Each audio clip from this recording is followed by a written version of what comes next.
the Mutual Studios in Washington, I'm Fulton Lewis, and that's the top of the news as it looks from here.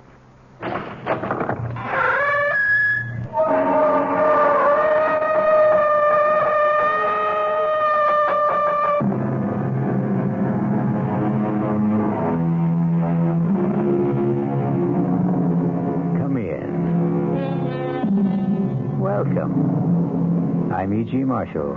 Welcome to the sound of suspense, to the fear you can hear. I have an unusual story about a father and son. You know, it is said that love and hate are two sides of the same coin. If this is so, Phil, the son, never believed it. His hatred blinded him to the extent that he lost all humanity and compassion for his father. This is Phil Coleman. It's not in the past. It's now. Every day of my life since I can remember. It was my mother's life. The life of my sister. It wasn't only his miserable life that was destroyed. It was all of us. My mother dead at 43. My sister, I don't even know where she is or what became of her. Now, look, Mr. Coleman, I can appreciate what you've been through, but if you won't take him, he'll die here in prison. Let him die.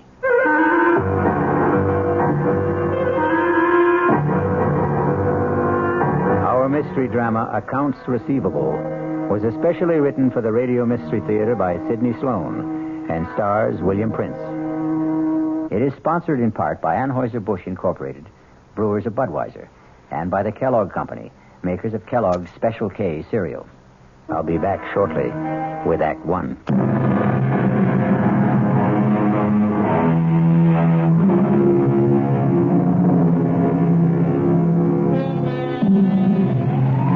Bill Coleman parked his battered pickup truck in the prison compound marked for visitors. He walked 50 yards to the dirty gray guardhouse and presented his credentials to the stony-faced officer, who permitted Coleman to step out again into the rain and proceed toward the great, dirty granite complex, the maximum security prison for the state. Once inside, Coleman was ushered into the office of the chief prison doctor. Mr. Coleman, will you have a chair? I just want to get out the file on your father. I'm sorry I had to come out on such a nasty day. Let me see here. Coleman. Now, Richard. Oh, here we are. I don't really need to look at the file on Rich Coleman. I almost know it by heart. Caught in a police trap after being at large for 12 days after the payroll robbery at the Sphinx Tool and Die Company plant. Both his accomplices, Buddy Mayer and Mickey Montross, killed, running from the police, and their share of the robbery recovered. Only your father held out, denying that he had any part of the money. Please, Doctor. I know the story. Yeah, I suppose you do. Do you think he hid his share somewhere before the police got him? I don't know any more than you do. $106,000. Your father was quite a celebrity all over the papers, TV, radio. Nobody talked of anything else at the time. He was something of a folk hero. Gunman? Bank robber? A folk hero? Now, look, Mr. Coleman, the reason I asked you to come is that I couldn't write what I wanted to say. I discussed the matter with the warden, and he approved of my plan. He will cooperate, and with his help, it won't be too difficult to obtain a parole. Parole? He's coming out? He's had a serious heart attack. It's his third. Now, the parole can be arranged for humane reasons, etc. There's only one catch. The warden will go along with this if you will assume responsibility. No. He's a sick old man. No. What if you won't take him? He'll die here. Let him die. How long is it since you've seen him? I went to his trial. I took my mother. Over 9 years ago. You haven't seen him or written to him since? Well, he wrote to me when he was informed that my mother died. I didn't answer. He sent birthday cards to Harry, my son. I want you to do something for me. I want you to see him. No. No, I couldn't. I want you to do it for me. I won't ask anything else of you. Won't take long, Mr. Coleman.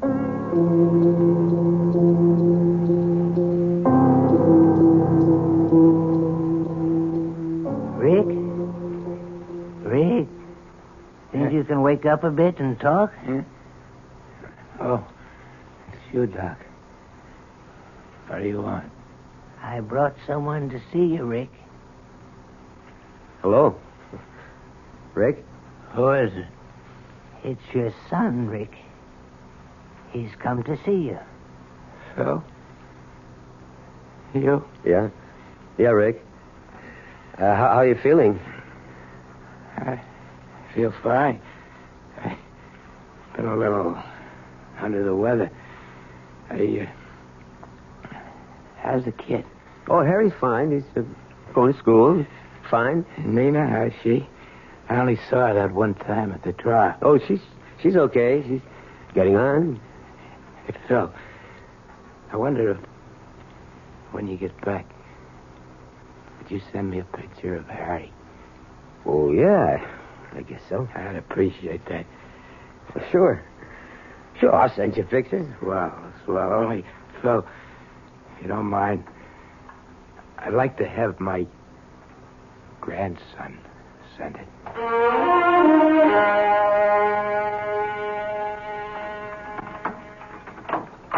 Phil, is that you? Yeah, Nina. Come on out in the kitchen. I'm fixing dinner. Yeah, smells good. One of your favorites. I thought I'd make you feel better with a good meal in you after a day of driving in the rain. Is it still raining? Oh, I stopped about an hour ago. Just about when I got to Glens Falls. That's good. We had enough rain. Yeah. Harry home? In his room doing his homework. But was that radio going? He says he concentrates better. Ames call? Yeah, twice. About 30 minutes ago. He seemed angry. That's too damn bad. I wish you and him got along. It'd make it so much easier. But he never does his share of the work at this station. If he has to go out and pump a tank of gas, you'd think the world was coming to an end.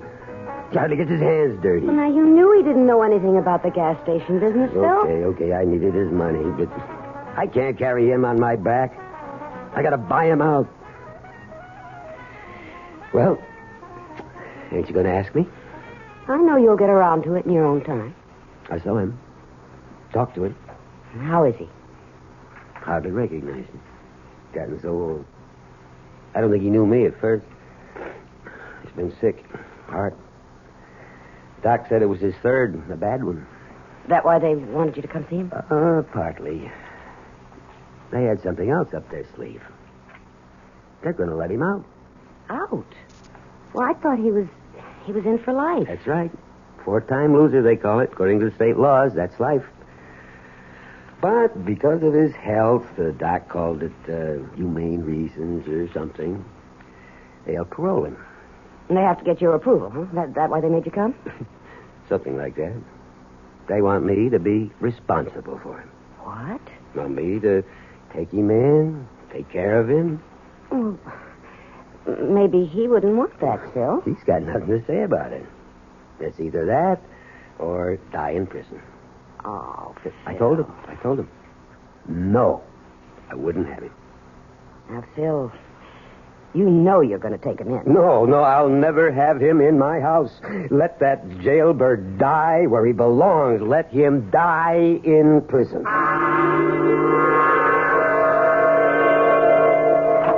Had this hot tip in the 7th. Sketch. Just a minute, Lou. Can't you see I'm busy, Coleman? Anyway, so what happens? I plunge. I put 20 on his nose. Sketch, cut it short, will you? I want to talk to you. Lou, I'm sorry. I'll have to continue this later. Boy, have you got a nerve.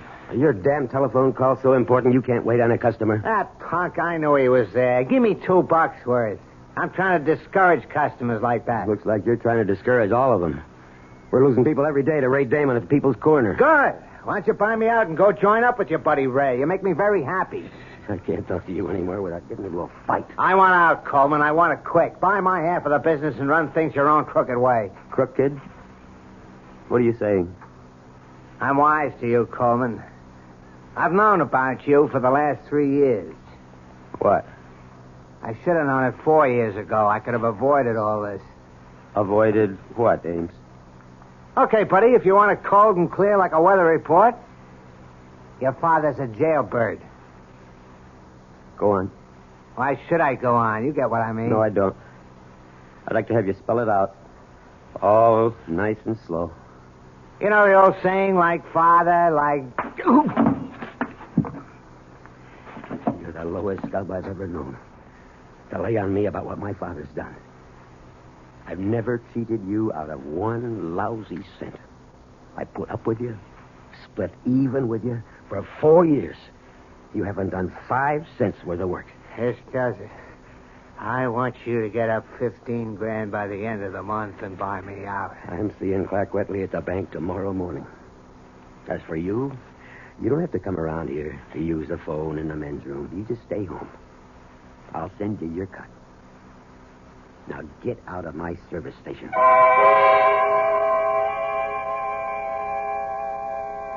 Hello, Mr. Wetley. I want you to excuse me for calling you at home after business hours. Well, you see, I can't make it down to the bank during the day. I've been trying for over a week. I'm kind of short-handed. Who, Ames? Oh, well, that's why I'm calling you. I want to buy him out. You see, it's a good business for one owner, but when you divide it in two... What I'm trying to say is I'm going to need a big loan from the bank. 15. Yeah, that's what he wants for his share. Well, he won't take less than that. Yeah, I know it's tough trying to do this over the phone. Maybe tomorrow morning. Oh, thanks. I appreciate that. Well, how'd he sound? Oh, I don't know. Well, that's a lot I'm asking for. Phil, suppose you can't get the money. What can Ames do? He called me on the phone at the station today. He says he's talking to his lawyer. And if I can't make it, he says he can force a sale of the property and a division of the proceeds. You know what that would amount to after we paid off the $5 grand loan to the bank and legal fees? Maybe $5,000-6,000 each. $5,000. Out of work. How long would it last? Nina, I'm desperate. I never felt so boxed in my life. I got only 10 more days till the end of the month. Oh, darling, don't worry. We'll manage. I'll get that. Yes. Yes, this is the Coleman residence. Who's... Well, yes, he's home, but I don't know... Who is it, Nina? Pardon me a minute. Phil, it's that doctor. The doctor from the prison? What do I need this for? At this time. I know what he wants, and he knows how I feel. Tell him to... No, give me that phone. Look, Doctor, why can't you leave me alone? You know, I don't want him now or ever. That's final. Goodbye. I can remember wanting a father so much it had hurt. I'd cry at night in my bed, and be quiet so my mother wouldn't hear. I'd pray. Please, God, let me have him around for a week, huh? A whole day. An hour. That's when I really believed in a God. I swore that if I ever had a kid, I'd love him, take care of him. Clean and honest like his father. I've never taken a cent that didn't belong to me, Nina. I know that, dear, and I love you for it. You're a good man. That wasn't the first time the doctor has called, was it? No, he's called at least 5 times in the last few days. Call him. Tell him that the old man can come. Oh, Phil. I don't know how we're going to manage. And so Phil Coleman yields to the pressure around him to accept his father into his home. The barrier of hate he has built up, however, will not dissolve. We'll return shortly with Act 2.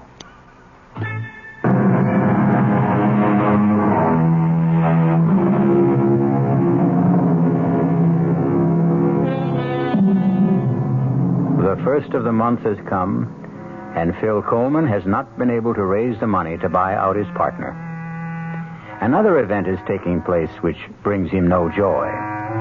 His father is coming today to become a permanent member of the household. It's them, Mom. They're here. It's Dad's pickup truck for Grandpa. Now, Harry, take it easy. You know how excited you get about things. Now, remember, he's an old man, and he's been very sick. I know. Mom, I'm really glad to see him. Well, go open the door. Dad's carrying the suitcase. Welcome, Grandpa. Here, let me take this suitcase. Dad, I'll show him to his room. Well, come in. Don't just stand in the door. Sure. Thanks.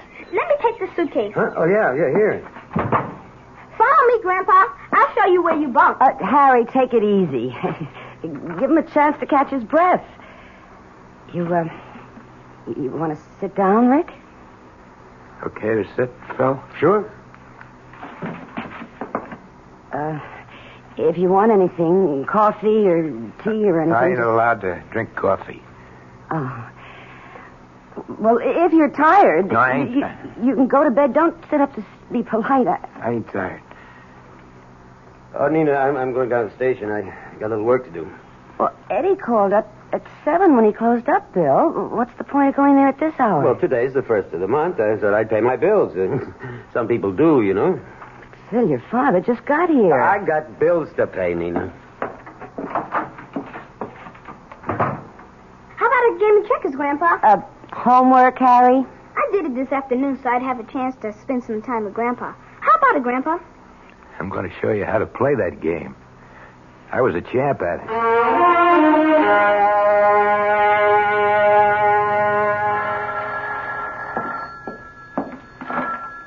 Coleman Service Station. Oh, Mr. Wetley. Yeah, I called the bank earlier, but they said you was busy. Yeah. Well, it's getting kind of urgent. You see, I told Ames I'd be able to settle matters with him around the first of the month. It's the 11th already. He calls me every day. Mr. Wetley, I'm desperate. I gotta get that loan. What? Well, when can you let me know? Well, couldn't you make it sooner?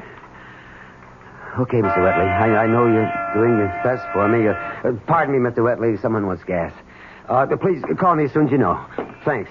Goodbye. Coming. Oh, I'm sorry to keep you... This the way you do business, Coleman? You're going to run this joint into the ground in 3 months. Well, I'm sorry, but Eddie's out to lunch. There's something, Skitch. Mr. Ames to you, Coleman. Fill her up. Sure. Reason I dropped by, Coleman, my lawyer's drawing up papers to dissolve our partnership and... Well, I was just talking to the bank when you drove in. Good. When are you getting the cash? Soon. What does that mean? Either you're going to get it or you ain't. Don't try stalling me with soon. You said you'd have it before the end of last month. You know what the date is today? I'm doing my best, It ain't good enough. Give me a little time. Now, you'll get your 15 grand. I'll give you another week. Thanks, Ames. You know why I think you're going to be able to come up with the money? Your old man is living with you now. What the hell are you driving at? Everybody knows he's got over 100,000 stashed away from that job he did about 10 years ago. You fat pig! I'll pull you out of that car. Oh, my God, you're choking me. Okay. Now get out of here.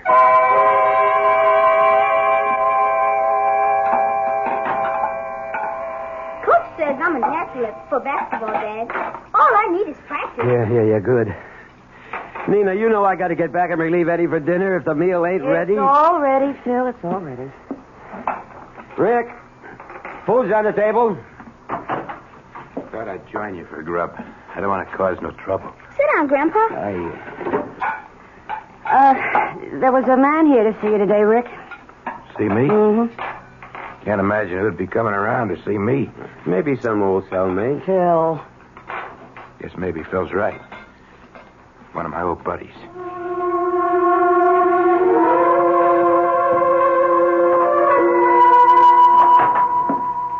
Yes, sir. What can I do for you? Mr. Coleman. Yeah. Sorry to bother you during business hours, but seemed like the best time to talk to you alone. Oh, my card. Herbert, McCauley, Crandler, Nepping. International Insurance. I'm an insurance detective. Let me explain. When a big job is pulled, maybe 100, 200 grand, even bigger, the insurance companies have to fork over the money to the people who have insurance to cover such things. The money that isn't recovered, that is. You get me? Yeah. But what you don't know is the insurance companies never give up. They'll follow a man right into his grave to get back the stolen cash. Take your father's case, for example. I don't want to go into it. I know all about it. It might be worth your while to talk to me. 10% of $106,000 is a lot of green. 106,000 was your father's cut of the heist. And that's the amount still missing from the Sphinx Tool and Die Company hold-up 10 years ago. But on trial, he said he never got his share, that his buddies cheated him. Ah, bunk. The jury didn't believe him then, and I don't believe him now. He's got it. But he'll never be able to spend a buck of it. We've been after him for 10 years already, and that ain't nothing. We kept after a guy for 20 years and finally got the money back. Happened before I got in the company. They caught the guy digging up a big glass bottle stuffed with moldy old bills. And here's the laugh. The bills were the big old size, printed before they changed over to the small ones. He couldn't have spent the money. It was out of date. Yeah, I'm a busy man, Mr. Yeah, Macaulay. I was over to your house yesterday to talk to Rick, but I figured it'd be better talking to you. Oh, so that was you. Look, I'm short-handed here. You're keeping me... I guess you didn't hear what I said a moment ago. You could get 10% of 106 grand just for helping me get the money back from your father.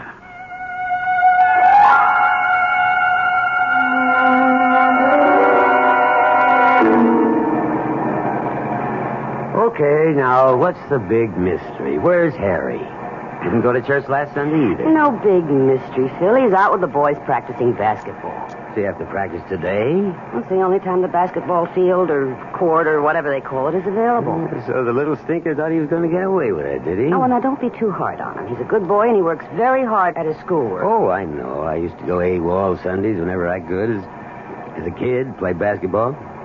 Used to make my mother sore. Once she came right out to the lot where I was playing and grabbed my ear and walked me 3 blocks like that to school. No, I ain't mad at him, but I got to make a little fuss to show him my feelings. Okay, Nina. Now, don't make a big thing out of it, huh? Think he's home yet? Well, he wouldn't be this early. Got your key? Well, the door isn't locked. Your father's home. Well, Harry, you're home. Hello, Mom. Hi, Dad. This is Mr. Kanaki, my gym teacher. Hello, How do Mr. you Coleman. do? I'm sorry to bother you, especially on a Sunday, but... Anything wrong? Well, Mr. Coleman, let me tell you that I know Harry's a good boy and an excellent student. And nothing is going to be done to spoil his record. Well, what are you driving at, Now, Mr. don't lose your temper, Phil? Mr. Coleman. It's just that Harry and 2 other boys have been playing basketball in the school gymnasium on Sundays. Well, what's so bad about that? Well, they had to break into the school to use the gym. And now, although they're all 14 and wouldn't be prosecuted for criminal action at that age, breaking and entering is a serious matter. Breaking and entering. And when we found the locks jimmied last week, we set a trap this Sunday. And what do you intend to do? Oh, well, frankly, we are not going to do anything. But we expect that the boys' parents will exert some sort of influence to keep this from recurring. You've talked to the other parents. Oh, yes, on the phone. 3 boys caught busting into the school. You call and tell the parents of the other 2 kids about it on the phone. But Harry's folks get a personal interview. Why? Well, you see, this is sort of difficult to explain, Mr. Coleman, but... Maybe I can help you. Wait, Phil. Harry, you go to your room. No, he better stay right here. Sit down, Harry. Now, Mr. Kanaki, I'll tell you why you came here to talk to me, personal-like.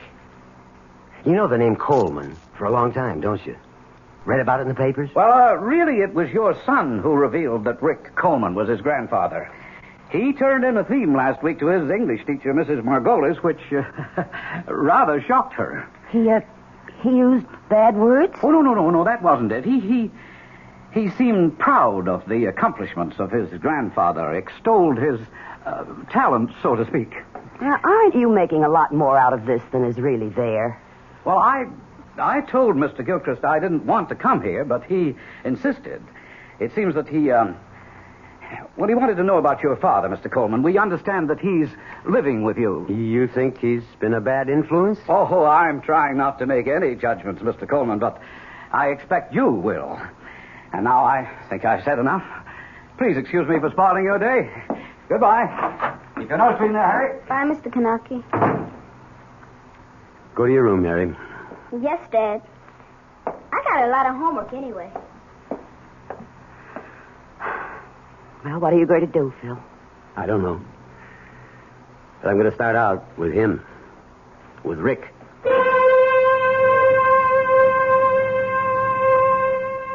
In Phil's mind, his father's influence was spreading like some evil disease.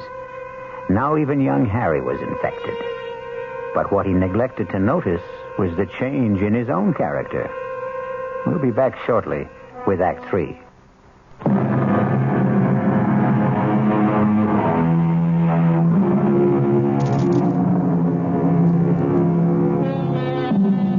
Despite Phil's resolve to speak to his father immediately, so many other matters converged on him that it was several days before he had time to get Rick alone for the soul-searching talk that he envisioned. Strangely enough, the conversation, when he finally got around to it, took an entirely different course. Come. Rick, you busy? Doing what? I've been expecting you for the last couple of days. Harry said you wanted to talk to me. Yeah, but I've been busy. I've got lots of troubles. I'm only one, huh?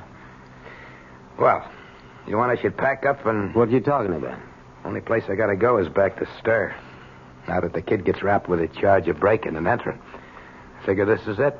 Time for me to pack up. Why did you give him all the stuff on you?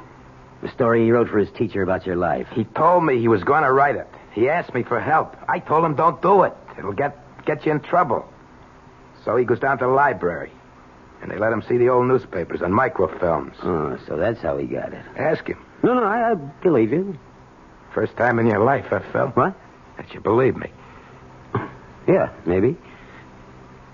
Rick, you know Macaulay, insurance detective? Him. That old troublemaker.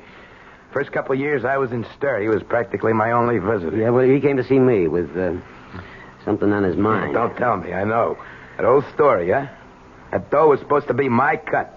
They want it. They're willing to pay me to help them get it. He offered you 10%, right? That's right. What'd you tell him? Listen, I got to explain something to you. You told him you'd go along. You'd get the money, didn't you? Look, Rick. You'll never be able to spend it. I'm desperate for cash. I need $15,000 to pay off my partner, to get him out of the business. I know. Harry gave me all the details. And if he forces a sale to dissolve the partnership, I'm done for. We both won't get what the place is worth. And I'll be out of work. What can I do?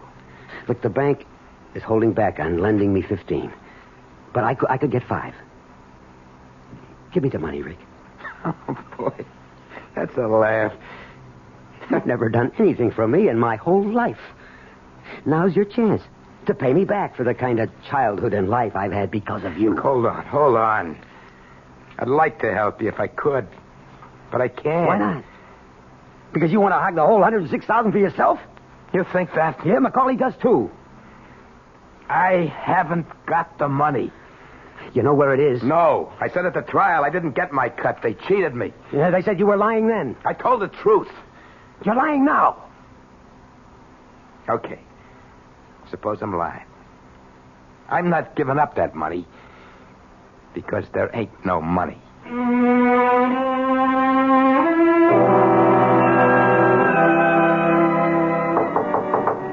Yeah? Busy? Dad? Come on in. I didn't want to bother you, Harry, if you're doing your homework. Nearly finished. You want to talk to me? Yeah. Yeah, Mom's in the kitchen doing the dishes. I thought this would be the best time to talk to you alone. If it's about that trouble. You know the Sunday basketball business? Don't worry. I had a long talk with Mr. Gilchrist, and he's going to forget the whole matter. Also, in spite of the fact that Mrs. Margolis didn't like the subject matter of the theme. She gave me an A- for effort in research. Yeah? Yeah, that's good. I won't make stupid mistakes like that again, Dad. You can bet on it. Yeah. Look, what about Rick? What do you mean? Well, where does he go when he goes out? He hardly ever goes out. He sits around in his room most of the time. I asked him about it. You know something? He's been locked up for so long in a jail cell that he isn't used to having any freedom. He told me he doesn't feel safe outside. How do you like that? But when he does go out, where does he go? Once a month. He has to report to his parole officer. The office is over on Dean Street. I walked over there with him once. He wanted my company. Well, any other time? I mean, does he go out maybe when you're in school or nobody's home? Slip out, kind of secret-like? Why would he do that, Dad? Well, I'm just asking. I'm responsible for him. I know, but you don't have to worry about Grandpa. He told me he doesn't want any more trouble in his life. He's a sick old man. Yeah. You're right. One thing, it's bothered him when he sort of let it slip out one time when we were talking. It bothered me, too. What was that? About the money? What money? Oh, you mean the money they think it's hidden? He doesn't have the money. He never had it. Yeah, that's what he told me. You don't believe him? Well, let's forget I ever brought it up, huh? If Rick convinced you, that's all that counts. That's what I was trying to tell you. That bothers him. You and Mom, you both call him Rick. Yeah? He's your father. Couldn't you... What do you want me to call him? Daddy? No, not that way. But just once, be nice to him. Make him feel like he belongs. Rick never done anything in his life for me.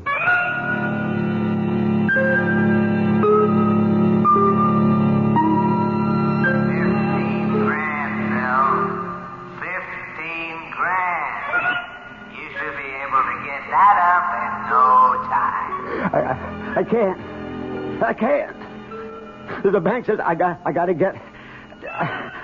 get more collateral. Everyone knows he's got over 100,000 stashed away. I wouldn't touch that. I wouldn't touch... 10% of 106,000. I'll keep my mouth shut. 10%. That's fair. I wouldn't touch that dirty money. Take the money. All of it, Bill. It belongs to you. I stole it for you. 106,000. Rick earned the money. Phil, wake 10 up. years. Nearly 10 years. Phil, darling, you're having a bad dream. It's my money. Phil. It belongs to me. Darling, please, wake up. No, it's my money, all of it. Phil, open your eyes. You were having a bad dream. I could hardly wake you. Oh. Are you all right? Oh, yeah, I'm all right. Do you want a glass of water or something? No, I'm okay now. You were dreaming about that money, weren't you? You kept saying something about 106,000. And then you said, it's mine. It belongs to me. Oh, that's just a dream. Forget it. I'm getting up. Phil, it's 1 o'clock in the morning. You've only been asleep 2 hours. I'm getting up. Mind if I switch on the light? No. I'm going out, Nina. Out? At this hour? When will you be back? Later. I don't know. I don't want you to say anything to Harry about this. Or to anyone. Understand? No. But I won't say anything if you don't want me to. Well, I'd like to explain, but there's no time.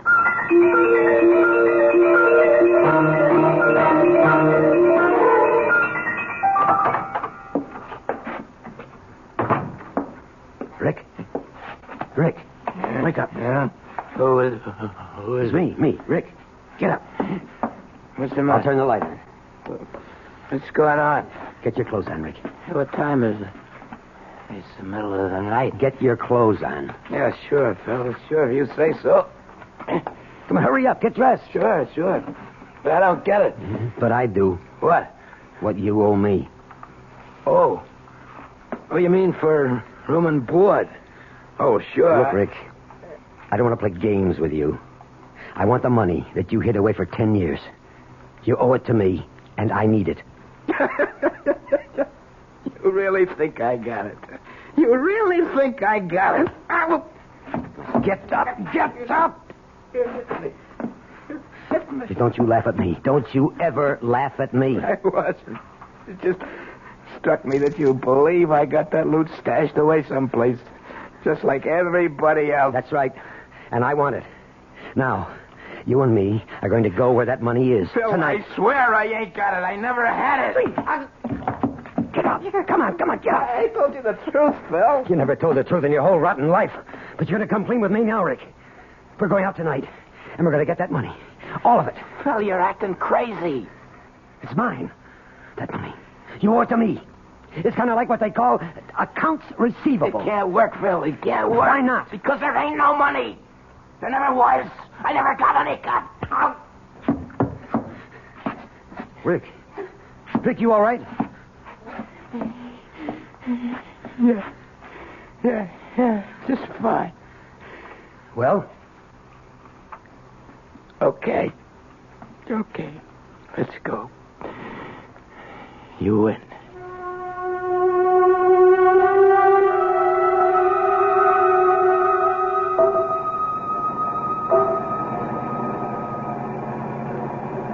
How much farther? We've been out nearly an hour. Keep going. It's near Plainfield. I'll tell you when.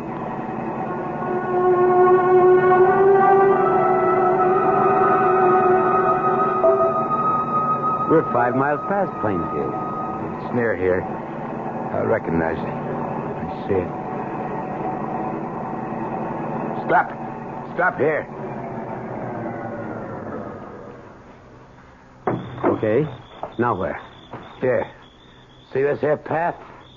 Up to the top of the hill. Wait till I get the shovels out. You feel all right? Sure. Let's go. It's not easy climbing up ahead. Keep going.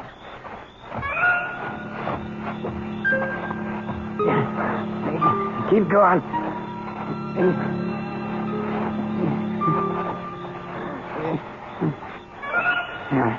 Here.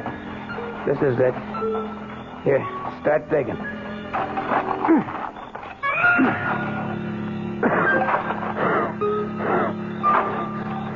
You sure this is the right place? Rick, you hear me? You all right? I was asking you if you could have been mistaken about the spot. The spot where you hid the money. Oh, no mistake. No. Down over 3 feet now. Deeper. Okay. I'm getting pushed. Give me a shovel. I'll help. No. I'm okay. Give me a shovel. Give me. Sure. I don't know why you want to. You're too weak to do much. Here. Want to know why I want to dig? Why? So, sorry for what I done to you. Why you want to dig? Didn't give you nothing in your whole life. I'm really sorry for what I was rotten to you. You know why I want to dig? No, why? Because I'm digging my own grave. Hey, Rick! Rick, what is it? Put me down. Put me down.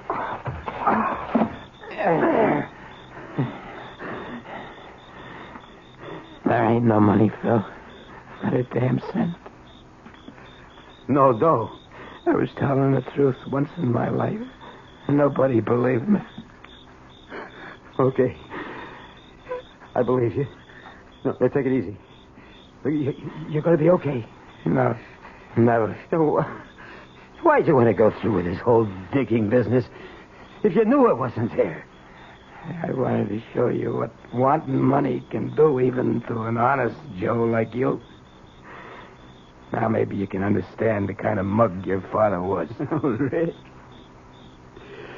Rick, listen. Everything's going to be all right between us from now on. Sure. Only one thing. Yeah? Call me something besides Rick. Yeah. Yeah, I've been wanting to. I've been wanting to. That easy for me to say it. Pa? Pa? Get well. Don't die, Pa. Thanks, Phil. Thanks, son. Pa! Phil Coleman searched for a father all his life and lost him at the moment of finding him. I'll be back shortly.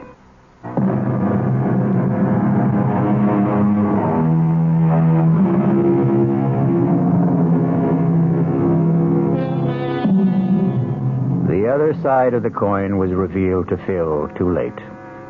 But in his heart was a new understanding of his father, of his son, and the meaning of love. Our cast included William Prince, Joseph Julian, Ralph Carter, Joan Lovejoy, Robert Dryden, and Ian Martin. The entire production was under the direction of Himan Brown. Now, a preview of our next tale. I said, who are you? Tell me. Spencer. What are you doing here? Now, look, darling, if this is Oh, no. What am I doing here? If this is a joke, it's not in the best of taste. Well, I'm afraid I don't know where I am. Or who you are. Where are you going? Home. This is your home, Spencer. Please, don't be alarmed, please. I hope I haven't frightened you. I'll leave this minute.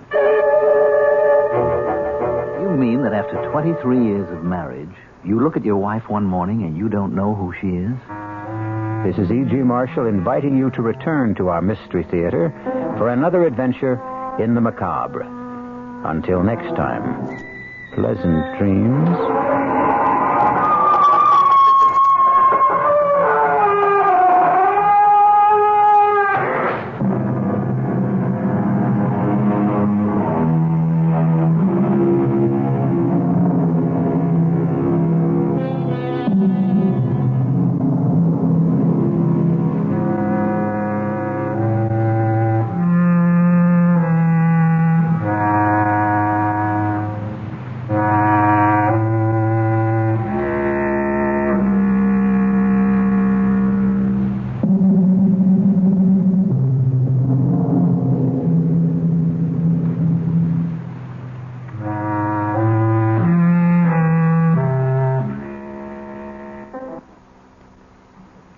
The preceding Mystery Theater program was furnished by the CBS Radio Network.